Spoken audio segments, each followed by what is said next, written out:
Bimo, seorang pria bertubuh tegap dengan kulit sawo matang khas pekerja lapangan asal Pasuruan, bekerja sebagai teknisi kabel bawah tanah di Hanul Electric, Seoul. Di balik seragam oranyenya, Bimo memiliki warisan turun-temurun, kemampuan urut syaraf macan. Suatu sore, suasana kantor pusat mencekam. Madam Seoyeon, istri dari CEO Hanul Electric, Mr. Park, mengalami kecelakaan berkuda yang mengerikan.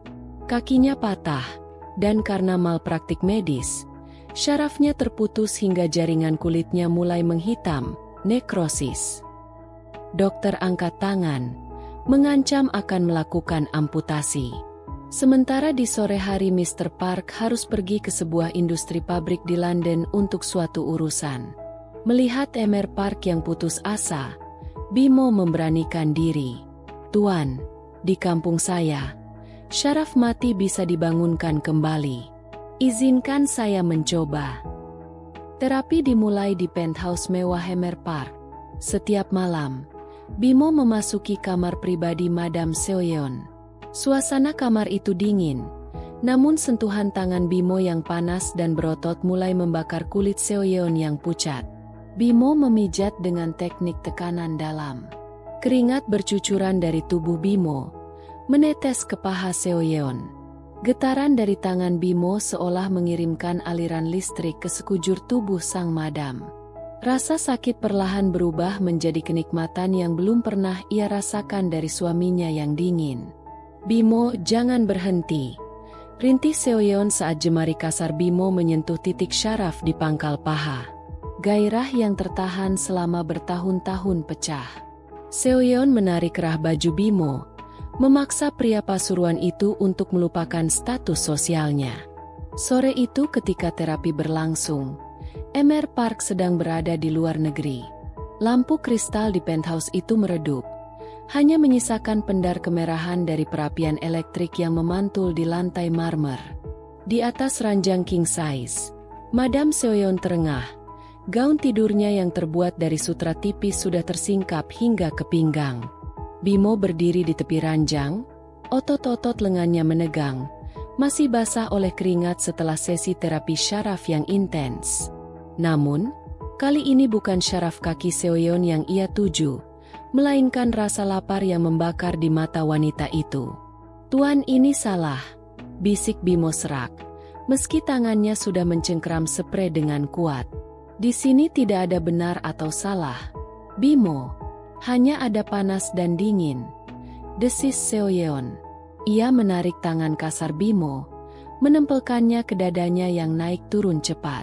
Sentuhan telapak tangan Bimo yang kapalan dan tebal beradu dengan kulit Seoyeon yang halus seperti porselen, menciptakan kontras yang menyulut api. Tanpa peringatan lagi, Seoyeon menarik Bimo jatuh ke atas tubuhnya. Bibir mereka bertaut dengan liar, sebuah ciuman yang tidak memiliki kelembutan, hanya perebutan dominasi.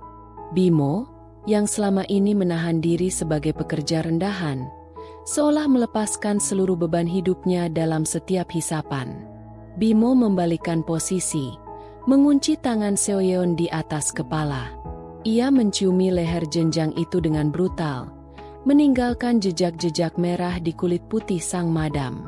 Stamina pria pekerja lapangan itu meledak. Setiap gerakannya penuh tenaga, menekan Seoyeon ke dalam kasur hingga bunyi derit ranjang kayu jati itu memenuhi ruangan.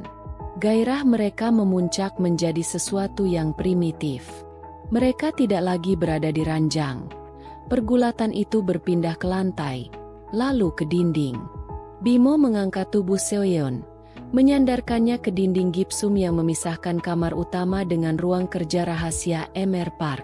"Lagi, Bimo, lebih keras," perintah Seoyeon. Suaranya parau oleh kenikmatan. Bimo memberikan segalanya. Hantaman tubuh mereka ke dinding terjadi berulang-ulang dengan ritme yang semakin cepat dan tidak terkendali. Keringat mereka menyatu, menciptakan aroma maskulin dan parfum mahal yang memabukkan. Setiap kali tubuh kekar Bimo menghantam, dinding itu bergetar hebat.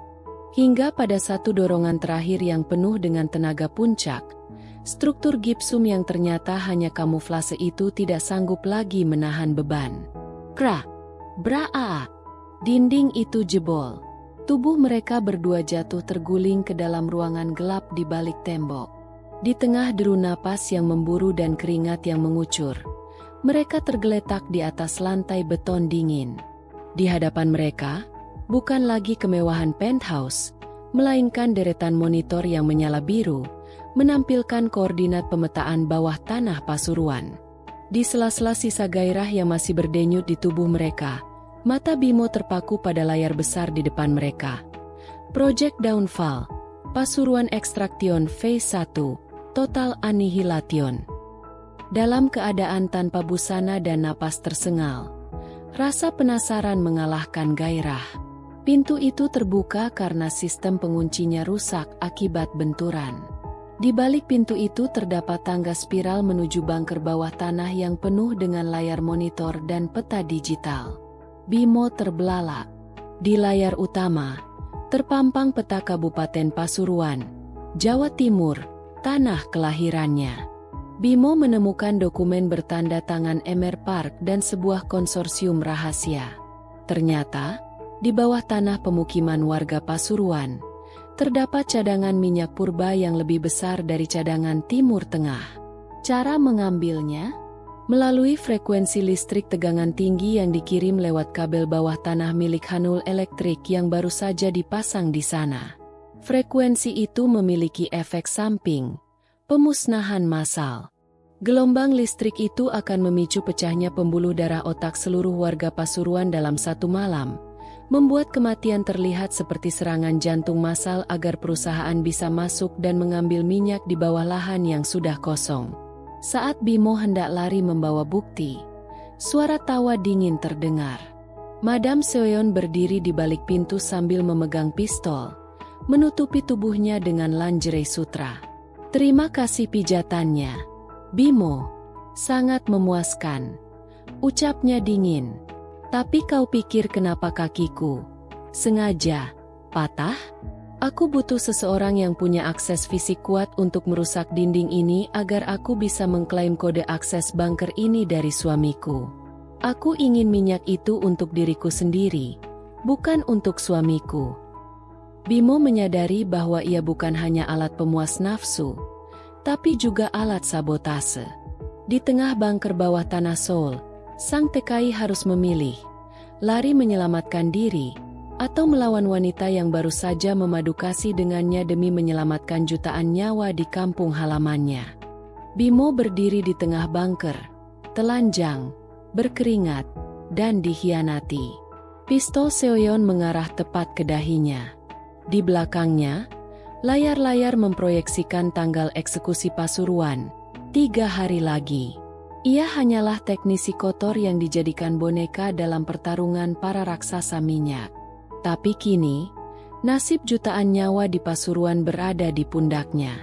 Ia harus memilih, lari, menyelamatkan dirinya sendiri dari moncong pistol itu, atau menggunakan sisa kekuatan, urut syaraf macannya untuk melawan, demi menyelamatkan kampung halamannya dari kehancuran yang tak terhindarkan.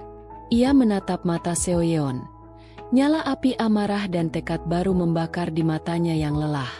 Bimo, tanpa pakaian, berdiri tegak di tengah ruangan yang dingin, mengabaikan moncong pistol yang menempel di dahinya. Ia tidak lari. Sebaliknya, ia memejamkan mata, memfokuskan energi, urut syaraf macan, ke seluruh tubuhnya. Ini adalah teknik yang dirancang untuk mengendalikan energi vital. Kini, ia menggunakannya untuk akselerasi ekstrim. Dalam sepersekian detik, otot-otot di kaki dan punggungnya menegang dengan kekuatan luar biasa. Pistol Seoyeon berjarak kurang dari 1 jengkal. Namun saat Seoyeon menarik pelatuk, Bimo sudah bergerak. Bukan menghindar, melainkan menyerang sumber bahaya. Ia melempar tubuhnya yang telanjang ke samping monitor, menendang tumpukan server berisi data di sampingnya, menciptakan tirai percikan api dan data yang berhamburan. Peluru menghantam dinding beton di belakang Bimo. Seoyeon, terkejut oleh kecepatan reaksi buruh itu, melepaskan tembakan kedua. Bimo yang kini berada di balik reruntuhan server, melihat seragam oranyenya dan sepasang sarung tangan tebal yang ia tinggalkan saat sesi terapi. Itu bukan hanya pakaian, itu adalah alat pelindung. Dengan satu lompatan, ia meraih sarung tangan kulit tebalnya. Seoyeon menjerit marah dan mendekat, mengira Bimo tidak bersenjata. Bodoh, kau pikir kekuatan tanganmu bisa melawan peluru? Bimo tidak menjawab. Ia mengenakan sarung tangan itu.